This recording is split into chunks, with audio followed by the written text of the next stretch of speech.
Hello mga Lods, welcome back ulit dito sa channel ko. Pasensya na kayo at medyo natagalan tayong bago mag-vlog dito sa YouTube channel natin. Medyo busy lang mga Lods, tapos minsan nakakapagod mag-vlog kasi nga panay ulan dito sa Vancouver.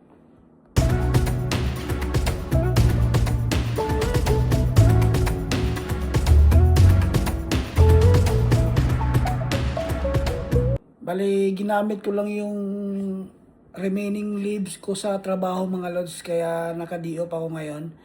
Tuesday dito ngayon sa Vancouver. Ang oras natin ngayon is, anong oras natin ngayon? Mag-alas 12 na ng tanghali at kasama ko si Mrs.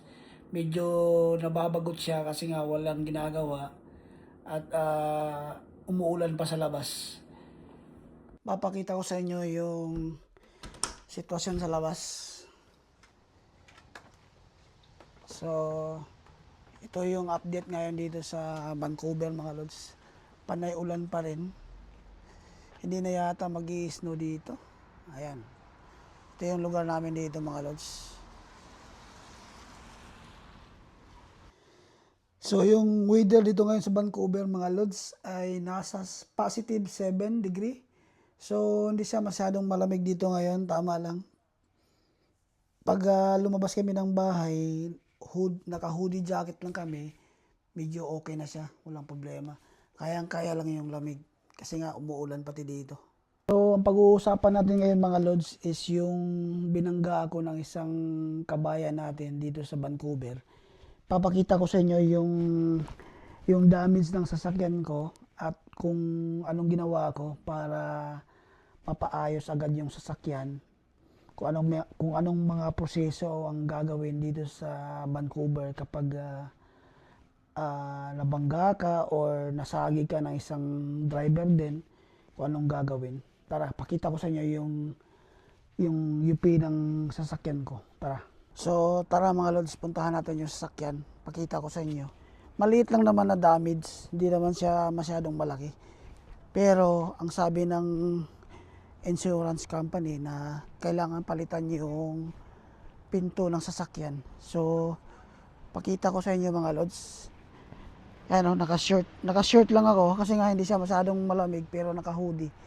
Umaambon kasi ngayon kaya nag-hoodie na lang ako.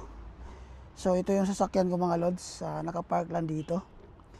So, yung damage na nakuha ko mga lods, yan. Yan o. Yan. Napakakunti lang, di ba? Bali, ang ginawa ni kabayan dito, nakapark lang ako doon sa may parking lot. Tapos yung pag-atras niya, nasagi niya. Hindi ko nga alam kung bakit nasagi niya. May camera naman yung sasakyan niya. Tapos nasagi niya ito. Ayan. Yan lang yung damage niya mga lods. Di ba? So, yun nga mga lods, no? Yung sasakyan ko.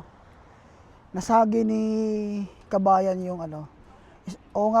Oo nga mga lods, no? Oo, Pilipino yung nakabangga sa akin. Ang ginamit niyang sasakyan is RAV4.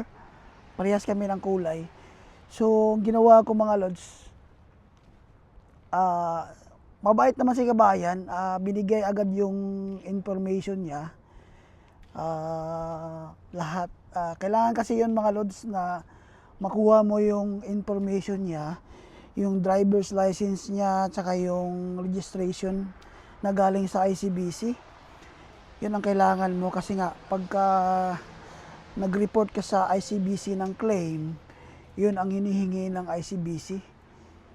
So, ang unang gagawin natin mga lods kapag nabangga tayo ng isang driver din dito sa Vancouver o dito sa Canada, dapat makuha mo yung license number niya at saka registration form ng sasakyan niya. Sa sitwasyon ko naman, yung nakabangga sa akin, binigay niya agad yung ano niya, mabait naman si kabayan. Binigay niya agad yung driver's license niya, pinicturean ko, tapos yung ano niya. Siyempre yung contact number niya ng isang driver na nakabangga sa iyo. So ang una mong gagawin mga lods, tatawagan mo yung ICBC para sa claim at ibibigay mo sa kanila yung information ng nakabangga sa iyo, yung driver's license number niya, tsaka yung registration ng ICBC niya, ng sasakyan niya. So, itatawag mo yun sa ICBC, sasabihin mo kung, siyempre tatanungin ng ICBC yun kung kailan nangyari at anong oras. Mas maganda mga lods kung meron kayong police report at saka witness. Dapat pipicturan mo rin during sa yung binangga ka, dapat may picture ka rin. Kasi minsan humihingi si ICBC ng documents na nagpapakita na talagang hindi mo kasalanan or binangga ka talaga. Mas maganda mga lods na pipicturan nyo yung incident, tapos kung talagang malubha yung pagkakabangga sa inyo, tawag kayo ng pulis para mai-report agad sa pulis at meron kayong record sa pulis pati. Kasi hinihingi rin yun ng ICBC na kailangan mai-report at para mailagay doon na wala kang kasalanan. At yun yung information na talagang kailangan ng ICBC. So, yun ang gagawin nyo. Kung malubha ang bangga nyo, dapat i-report nyo sa pulis. Tatawag kayo ng pulis. At kung kagaya sa akin na hindi naman siya malubha, nag-usap lang kami ni kabayan at mabait naman si kabayan, binigay lang niya yung buong information niya. Tapos yun, tinawagan ko yung ICBC, tapos binigay ko lahat ng information, kung anong oras nangyari, anong lugar, at yung license, ko rin, number, binigay ko rin sa kanila. At si ICBC naman magbibigay ng claim number para sa iyo. Kung naka-private insurance ka, kagaya ko, private insurance, binigyan niya ako ng claim number, tapos tumawag din ako dun sa may private insurance ko, which is BCAA dito sa Vancouver, at binigay ko yung claim number sa kanila na galing sa ICBC. So, sasabihin sa'yo ng private insurance mo na pupunta ka doon sa isang body repair shop at magpa-estimate ka kung magkano yung gastos ng sasakyan mo, yung damage ng sasakyan mo. Sa akin naman, medyo natagalan siya kasi nga si kabayan, nag-aantay lang siya ng tawag mula sa ICBC. Yung pangalawang tawag ko sa ICBC, nag-follow up ako kasi nga medyo natagalan yung yung result ng ng claim ko. Tumawag ulit ako sa ICBC, tapos sinabihan ko na kailangan nyo ring tawagan yung taong nakambaga sa akin kasi nga nag-aantay lang sila ng tawag mo.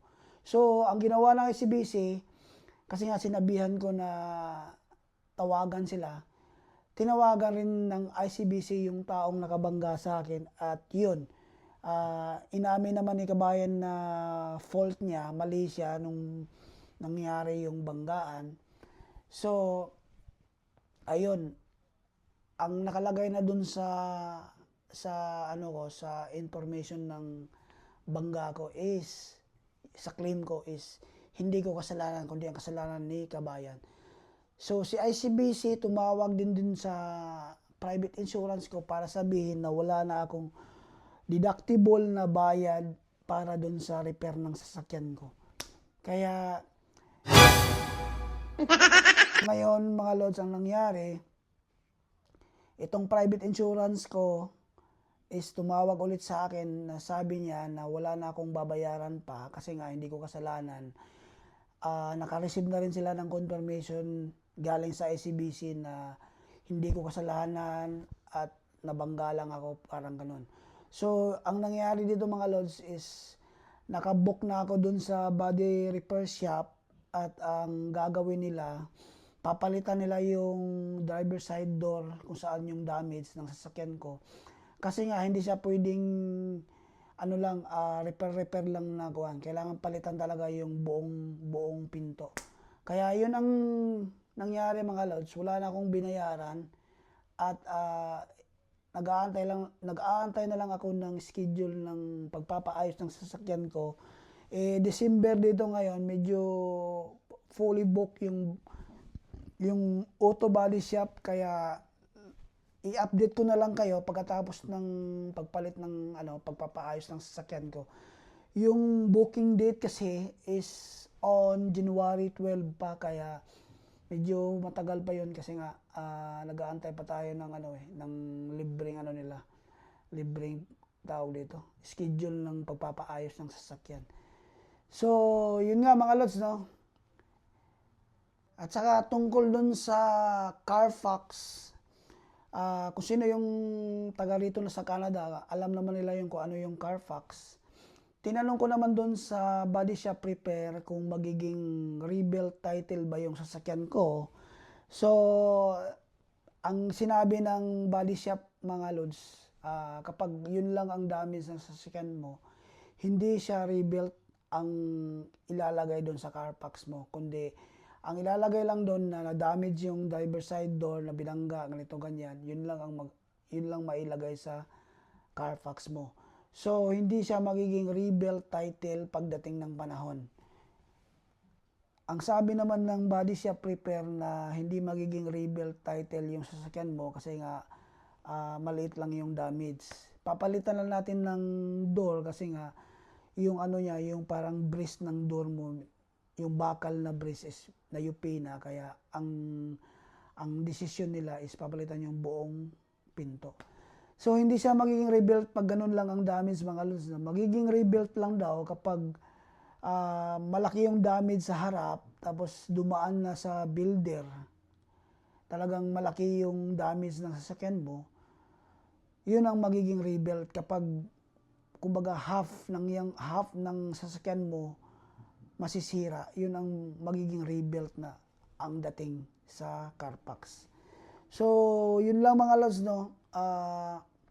Sinare ko lang sa inyo kung anong dapat gawin kapag nabangga kayo dito sa Canada or dito sa British Columbia, Vancouver, kung ano yung mga steps na gagawin nyo kapag nabangga kayo dito sa Canada. So, share ko lang sa inyo mga lods, no?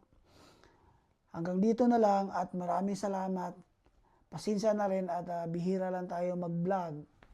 So, pipilitin kong gagawa pa ng maraming video mga lods kasi nga medyo minsan talagang busy kasi sa trabaho. Meron na kasi akong part-time ngayon kaya medyo nakakapagod na mag-edit tapos pero nakapokus ako sa Facebook account ko mga lods kasi nga sa Facebook madali lang gumawa ng reels.